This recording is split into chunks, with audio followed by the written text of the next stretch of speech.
que Jesucristo es el Cristo de cada crisis. Y este es el título de nuestro estudio: el Cristo de toda crisis. Acompáñenos. Por favor, busque el libro de los Hechos, capítulo 12. Hoy estudiaremos acerca del Cristo de toda crisis. Todos tenemos problemas. Los problemas llegan diariamente. Pero de vez en cuando tenemos que enfrentar una crisis. Quiero decir, una verdadera crisis.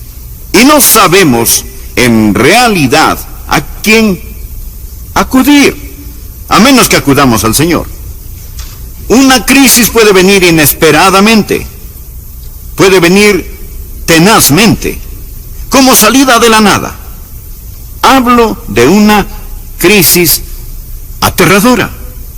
Alguien dijo: si puede mantener su cordura cuando todos a su alrededor están perdiendo la suya, puede ser una señal de que usted no entiende la situación.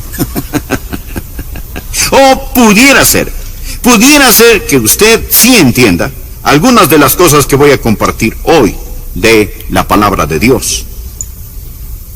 Hechos 12, versículo 1. En aquel mismo tiempo el rey Herodes echó mano a algunos de la iglesia para maltratarles, y mató a espada a Jacobo, hermano de Juan. Y viendo que esto había agradado a los judíos, procedió a prender también a Pedro. Eran entonces los días de los panes sin levadura, y habiéndole tomado preso, esto es, a Pedro, le puso en la cárcel, entregándole a 4 grupos de 4 soldados cada uno, para que le custodiasen, y se proponía sacarle al pueblo después de la Pascua. Así que Pedro estaba custodiado en la cárcel, pero la iglesia hacía sin cesar oración a Dios por él. Y cuando Herodes le iba a sacar, aquella misma noche estaba Pedro durmiendo entre 2 soldados, sujeto con 2 cadenas, y los guardas delante de la puerta custodiaban la cárcel. Y he aquí que se presentó un ángel del Señor, y una luz resplandeció en la cárcel, y tocando a Pedro en el costado, le despertó, diciendo: levántate pronto. Y las cadenas se le cayeron de las manos. Le dijo el ángel: cíñete y átate las sandalias. Y lo hizo así. Y le dijo: envuélvete en tu manto y sígueme. Y saliendo le seguía, pero no sabía que era verdad lo que hacía el ángel, sino que pensaba que veía una visión.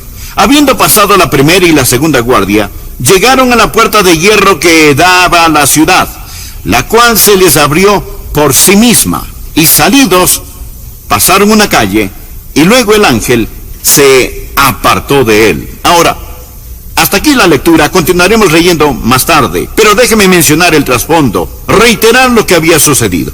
Herodes fue un hombre salvaje, cruel, impío y vil. Quería torturar, hostigar, perturbar la iglesia. Ya había apresado a Santiago, el hermano de Juan, y lo había condenado a muerte. Y vio que eso complació a la multitud, y se dijo: bien, apresaré a Pedro. Y puso a Pedro en prisión.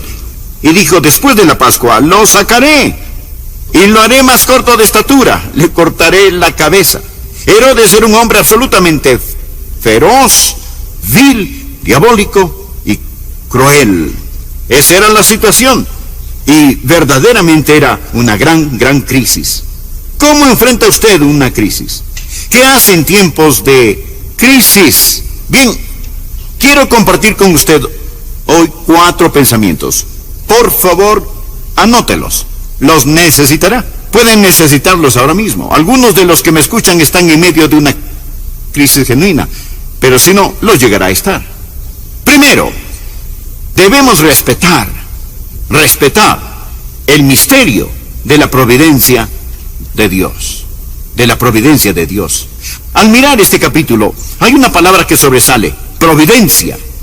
Es decir, usted va a ver la escondida mano de Dios. Dios está trabajando, pero usted no puede ver a Dios trabajando. Usted puede estar en medio del caos ahora mismo. Parece que nada tiene sentido. Todo lo que pensó que estaba seguro, bien clavado, se desarma. Y el diablo está sacando los clavos. Escúcheme. Solo porque no tiene ningún sentido, para usted, no significa que no tenga sentido. Muchos tenemos preguntas. Al mirar este capítulo podríamos decir, ¿por qué? ¿Por qué dejó Dios que Herodes fuera rey? ¿No es Dios Dios? ¿Cómo pudo Dios dejar que un tipo como Herodes fuera rey? Si yo fuera Dios, lo convertiría en un sapo. ¿Y por qué? ¿Por qué Santiago debió morir y Pedro ser liberado? ¿Por qué? ¿Es que Dios tiene favoritos? ¿Es Dios caprichoso? ¿O ha perdido el control? ¿Por qué suceden todas estas cosas? Amigo, quiero decirle algo. No vivimos de explicaciones. La vida no es un problema que debe ser resuelto, es un misterio que debe ser vivido. Y a veces usted tiene que retroceder y simplemente mirar lo que voy a llamar la escondida mano de Dios. Y usted necesita respetar eso. Algunas veces miramos lo que Dios hace y cómo pone sus colores en el cielo y decimos, Señor, lo estás haciendo bien. Y de pronto Dios lo embarra todo. Y decimos, Señor, lo arruinaste. ¿Se ha sentido así alguna vez? Señor, ¿por qué permitiste que esto suceda? Solo porque las cosas no tienen sentido para usted. No piense que no tienen sentido. Y solo porque no puede ver a Dios trabajando, eso no significa que Dios no esté trabajando. Aquí está Herodes con su poder diabólico, Santiago asesinado y Pedro liberado. Tenemos todas estas cosas trabajando juntas. La llamamos la soberanía de Dios, la llamamos la providencia de Dios. Anote al margen Romanos 8:28. Y sabemos que a los que aman a Dios, todas las cosas les ayudan a bien. Esto es, a los que conforme a su propósito son llamados. Ahora, la mayoría tenemos la idea de que vamos por la vida, y la vida es buena, luego se pone mala, y después se pone buena otra vez. Por lo general no es así. La vida no es 50 kilómetros de camino bueno, luego 10 kilómetros de camino malo, después otros 50 de camino bueno. No, por lo general la vida es como los rieles del tren. Un riel bueno y un riel malo. Y los dos rieles corren paralelamente. ¿Lo han notado eso? Cosas maravillosas están pasando y bendiciones, pero al mismo tiempo parece que hay ciertos problemas en la vida. No siempre podemos hacer que se solucionen. Ahora, bien, lo bueno y lo malo parecen correr en rieles paralelas. Ahora, muchos de nosotros no entendemos eso. Por ello deseamos llegar a los tiempos de vida donde nada malo acontece. Y decimos, me alegraré cuando los problemas terminen para hacer lo que deseo hacer. Si estudia, me alegraré cuando las clases terminen para empezar a hacer lo que quiero hacer. Si los hijos están pequeños, me alegraré cuando crezcan, así podré hacer lo que quiero hacer. Y si está enfermo, me alegraré cuando esté sano, así podré servir a Dios. No es la vida misteriosa. No es misteriosa. Existen las cosas malas y las cosas buenas. Dios, en el crisol de su sabiduría, mezcla estas cosas para su gloria. Y nosotros sabemos que todas las cosas ayudan a bien. Amigo, usted no vive por explicaciones. Usted nunca puede explicar a Dios. Usted vive por promesas que a lo mejor nunca puede explicarlas. ¿Sabe? Si fuera un niño se preguntaría, ¿por qué Dios pone vitaminas en las espinacas y no en los helados? Deje que Dios sea Dios. Usted debe respetar, escúcheme, el misterio de la providencia de Dios. Permítale a Dios ser Dios, y solo porque para usted no tiene sentido no significa que no tenga sentido. Y si se encuentra en una crisis, no demande entenderla. ¿Entendió? Segundo, debemos solicitar el ministerio del pueblo de Dios. Ahora, ¿cuál es el ministerio del pueblo de Dios? Es la oración. Veamos el versículo 5. Así que Pedro estaba custodiado en la cárcel, pero la iglesia hacía sin cesar oración a Dios por él. Este es un gran versículo en oración. Parecía que no había esperanza para Pedro. Él está bajo seguridad máxima. La puerta de la prisión está custodiada afuera por 2 guardias. Había 16 guardias custodiando a Pedro. Debió de haber sido bastante importante para contar con 16 guardias personales. Y más de eso, cada mano la tenía encadenada a un guardia. Mi amigo, si debiéramos hablar de alguien en problemas, Pedro está en problemas. En una crisis debe haber oración. Y cuando no hay esperanza en el plano horizontal, siempre hay esperanza en el plano vertical. Quiero que miremos esta oración y nos detengamos ahí por un momento. Porque recuerde que cuando existe el misterio de la providencia de Dios, existe el ministerio del pueblo de Dios. Quiero que vea primero lo que voy a llamar la frecuencia de la oración. Veamos el versículo 5. La oración se hizo sin cesar. Ahora, ellos oraban y no dejaron de orar. Y seguramente se preguntaban, ¿por qué Dios no contesta nuestras oraciones? Pedro estaba en la cárcel y Dios parece no tener ningún apuro en sacarlo. Pero Dios está tratando de enseñarles una lección sobre oración, y una de las grandes lecciones acerca de la oración es persistencia. En segundo lugar, debe haber fervor en la oración. ¿Escuchó? Fervor en la oración. Las palabras sin cesar pueden traducirse intensamente. Oraban intensamente. Me pregunto qué sabemos acerca de orar intensamente. Pero le diré una cosa. Cuando usted esté en una crisis, aprende a orar intensamente. Muchos oramos esta mañana, pero me atrevo a decir que entre quienes me escuchan, si yo les preguntara a muchos, no podrían decirme específicamente por qué oraron esta mañana. Solo fue una oración general, sin ninguna intensidad.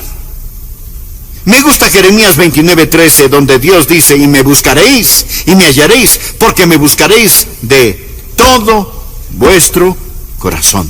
Una de las cosas de las cuales estoy tratando de curarme es la de la oración casual, de la oración sin intensidad, oración que cuesta poco. Sabe que la Biblia llama a la oración una lucha. Una versión traduce Romanos 15:30 así: Pablo les suplica, les ruego, hermanos, por nuestro Señor Jesucristo y por el amor del Espíritu, que se unan conmigo en esta lucha y que oren a Dios por mí. Que se unan conmigo. Ha pensado en la oración como una batalla, como una lucha. A veces no tenemos ganas de orar, así que no oramos. Mi amigo, si hay un tiempo cuando usted debe orar, es cuando usted no siente ganas de orar. Ore hasta que tenga las ganas. Pero ore no solo frecuentemente, sino también fervientemente, y descubra la fraternidad de la oración. La Biblia dice que la iglesia oraba. Nuevamente, versículo 5, la iglesia hacía oración sin cesar. Eso quiere decir que se reunieron para orar. Jesús dijo, donde están 2 o 3 congregados en mi nombre, allí estoy en medio de ellos. Si 2 de vosotros se pusieran de acuerdo en la tierra acerca de cualquier cosa que pidieren, les será hecho por mi Padre que está en los cielos. Dios se complace cuando sus hijos oran, pero se complace mucho más cuando oran en fraternidad. No hay nada que nos pueda unir más como iglesia que la oración. Si usted ha tenido un compañero o compañera de oración, sabe que su corazón y el de la otra persona están eslabonados, y las veces que Dios visita cuando la iglesia ora son gloriosas y maravillosas. Es lo que llamamos la fraternidad de la oración. Esta clase de oración hizo la iglesia por Pedro. Y luego deseo que note la fe de la oración. La oración era a Dios. Era a Dios. Se hizo oración a Dios.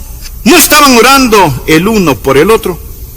No estaban orando para impresionarse mutuamente. Muchas de nuestras oraciones son pequeñas oraciones memorizadas. Escuché de un joven abogado recién graduado que abrió su nuevo y elegante firma. No tenía todavía clientes, ni siquiera tenía secretaria, pero tenía su nombre en la puerta. Escuchó pasos en el corredor, pensó que venía su primer cliente, tomó el teléfono para aparentar que estaba ocupada y dijo, lo siento, no puedo, no. Tal vez para el próximo jueves. Tengo un importante caso de una corporación el miércoles. Tal vez podamos... Estaban desesperados. Sus oraciones eran a Dios. Creo que la razón por la que no oramos con frecuencia y fervientemente es porque pensamos que podemos prescindir de la oración. Tal vez la peor cosa acerca de nosotros no es la falta de oración, sino el orgullo. Quiero decir, tenemos nuestras máquinas, nuestros planes, nuestros métodos, nuestros pastores, nuestros coros, nuestras escuelas dominicales, nuestros edificios. Tenemos todo esto y aquello, y vamos a la iglesia y pensamos, bien, lo haremos, sabemos cómo hacerlo. ¿Y sabe usted lo que el diablo hace? Está parado en una esquina sonriente. Y dice, pueden tener sus edificios, sus coros, pueden tener sus reuniones, sus predicadores, pueden tener todo lo que quieran, incluso sus estudios bíblicos, siempre y cuando dejen de lado el poder de Dios que viene con la oración ferviente y que no acepta un no por respuesta. El diablo se burla de nuestros proyectos, se ríe de nuestras organizaciones, ridiculiza nuestros talentos, pero teme nuestras oraciones.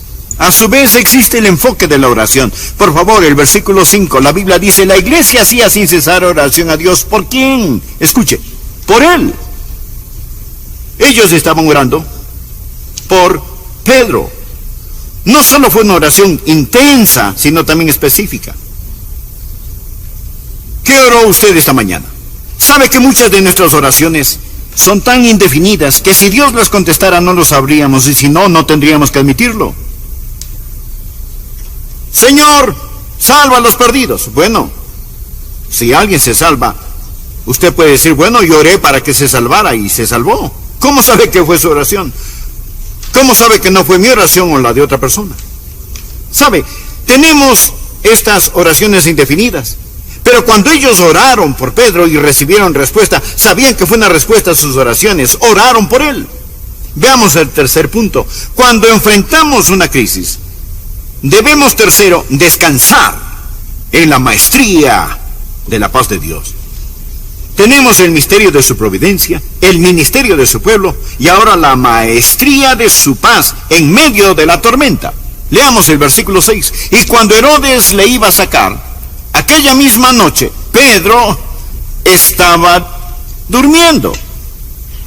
¿Qué le parece? Pedro durmiendo entre dos soldados, atado con dos cadenas. Yo no sé si los soldados estaban durmiendo, pero Pedro sí. Y los guardias delante de la puerta custodiaban la cárcel. Aquí estaba. A la mañana siguiente lo ejecutarían, pero él estaba durmiendo. Él dormía tan sabrosamente que el ángel tuvo que tocarle el costado para que se despertara. Esto es paz. Paz en medio de la tormenta. Mientras leía esto pensé, ¿cómo Pedro pudo dormir estando en una crisis como esa? Bueno, primero, él ya no tenía temor de morir. Él ha visto al Cristo resucitado. Lo he dicho antes, un hombre no está listo para vivir hasta que no haya perdido el temor de morir. Pedro había visto al Cristo resucitado y por lo tanto la muerte ya no le infundía temor. Segundo, él sabía que el pueblo de Dios estaba orando por él. Esa es una de las cosas más grandes que me ayuda en mi ministerio. Sé que están orando por mí, no todos, pero muchos, algunos. O uno de ustedes está orando por mí. ¿Qué fortaleza existe?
Existe, qué victoria existe. Muchas veces he sentido al hacer lo que hago, predicar, he sentido esa paz, he sentido ese ánimo.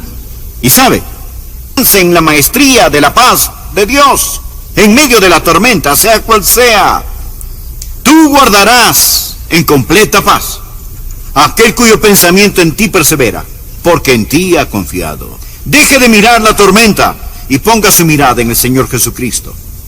Finalmente, cuarto, regocíjese en la majestad del poder de Dios. Ahora, ¿piensa usted que Dios había perdido el control cuando Santiago fue ejecutado? ¿Que había perdido el control cuando Pedro fue puesto en la cárcel? De ninguna manera. Dios está en su trono. Algunos pudieron pensar que Dios era débil y que no podía hacer nada, o que a Dios no le importaba el asunto. Usted puede pensar en relación con su problema, usted dirá, ¿dónde está Dios? ¿Dónde está Dios? ¿Es Dios capaz? ¿O no le importó a Dios? Es interesante el notar que la liberación de Pedro llegó al último instante. Quiero decir, Dios se tomó su tiempo en este asunto. De hecho, toda esta historia se desarrolla sin premura. No había forma de que Pedro pudiese abrir las puertas de la prisión, pero sí había forma de que pudiese abrir la de la casa. No podemos cambiar el agua en vino, pero sí llenar los cántaros. No podemos levantar a Lázaro de la tumba, pero sí quitarle sus ropas funerales. Verá, hay cosas que podemos hacer y la oración nunca debe ser una excusa para la ociosidad. Necesitamos entender que debemos orar a Dios por nuestro pan cotidiano, pero la Biblia también dice, si alguno no quiere trabajar, tampoco coma. ¿No ama usted el balance de la palabra de Dios? Aquí Dios se mueve en poderosa majestad. Dios aún está en su trono. Bueno, se nos agota el tiempo. Mas el rey Herodes fue herido de muerte debido a su arrogancia y su orgullo y fue comido por los gusanos, algo verdaderamente repugnante. Con todo, usted puede ver la escondida mano de Dios en todo esto. Bien, escuche.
Escúcheme, si está en una crisis y Dios no lo libera, recuerde que Él no liberó a Santiago.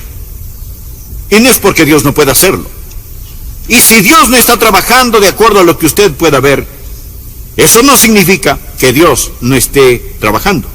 Y si lo malo parece tener éxito, recuerde que el éxito de lo malo es temporal. Woodrow Wilson dijo una vez, prefiero fallar temporalmente con una causa que finalmente triunfará, que tener éxito temporalmente con una causa que finalmente fracasará. Bien, si usted está en una crisis, y algunos de ustedes están en verdaderas crisis, déjeme darle 4 cosas para que las recuerde. Primero, no demande el entender. Nunca lo entendería. Segundo, recuerde el recurso de la oración. Tercero, ponga sus ojos en Dios y descanse en su amor. Y cuarto, espere que el poder de Dios se mueva en su tiempo y a su manera. Amigo, Él lo hará. Él es el Cristo de toda crisis. Amado amigo, existe una crisis que le ayudará a